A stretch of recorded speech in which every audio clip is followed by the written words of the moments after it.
চীনে চালু হল বিশ্বের সর্বোচ্চ সেতু ২ ঘণ্টার যাত্রা এখন ২ মিনিটেই। চীনে চালু হল বিশ্বের সর্বোচ্চ সেতু হুয়াজিয়াং গ্র্যান্ড ক্যানিয়ন।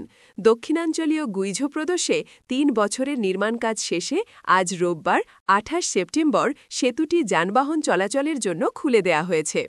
ফলে ২ ঘণ্টার যাত্রা এখন ২ মিনিটে নেমে এসেছে। চীনের গুইঝো প্রদেশে ৩ বছরের নির্মাণ কাজ শেষে আজ রোববার ২৮ সেপ্টেম্বর সেতুটি যানবাহন চলাচলের জন্য খুলে দেয়া হয়েছে। ছবি সংগৃহীত।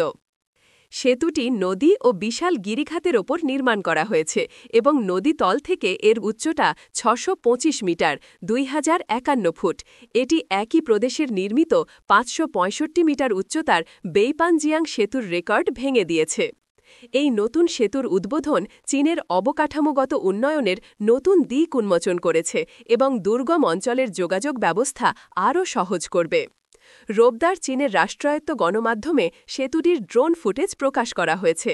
তাতে দেখা যাচ্ছে সেতুর ওপর দিয়ে যানবাহন চলাচল করছে। সেতু প্রকল্পের প্রকৌশলী, স্থানীয় কর্মকর্তা সহ বিপুল সংখ্যক মানুষ উদ্বোধনী অনুষ্ঠানে অংশ নেন। তারা সরাসরি সম্প্রচারিত সাক্ষাৎকারে সেতু নিয়ে গর্ব ও উচ্ছ্বাস প্রকাশ করেন। গুইঝো প্রদেশের পরিবহন বিভাগের প্রধান ঝাং ইন এক সংবাদ সম্মেলনে জানান, হুয়াজিয়াং গ্র্যান্ড ক্যানিয়ন সেতু চালু হওয়ার ফলে দুই পাশের মানুষের যাতায়াতের সময় ২ ঘণ্টা থেকে কমে মাত্র ২ মিনিটে নেমে এসেছে। তিনি বলেন, সেতুটি আঞ্চলিক পরিবহন ব্যবস্থায় বড় ধরনের পরিবর্তন এনেছে এবং আঞ্চলিক অর্থনৈতিক ও সামাজিক উন্নয়নে নতুন গতি সঞ্চার করেছে। গত কয়েক দশকে অবকাঠামো উন্নয়নে ব্যাপক বিনিয়োগ করেছে চীন। দেশটি দ্রুত অর্থনৈতিক প্রবৃদ্ধি ও নগরায়নের মধ্য দিয়ে যাচ্ছে। দুর্গম গুইঝো প্রদেশে হাজার হাজার সেতু রয়েছে, এর মধ্যে বিশ্বের সর্বোচ্চ ২টি সেতুও রয়েছে।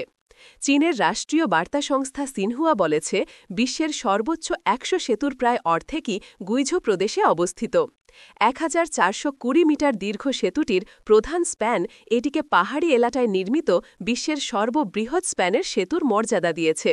গ্রন্থনা অধ্যাপক মহিষিন হালি, আঙ্গুর, সম্পাদক ও প্রকাশক মুজিবনগর খবর.com, মেহেরপুর।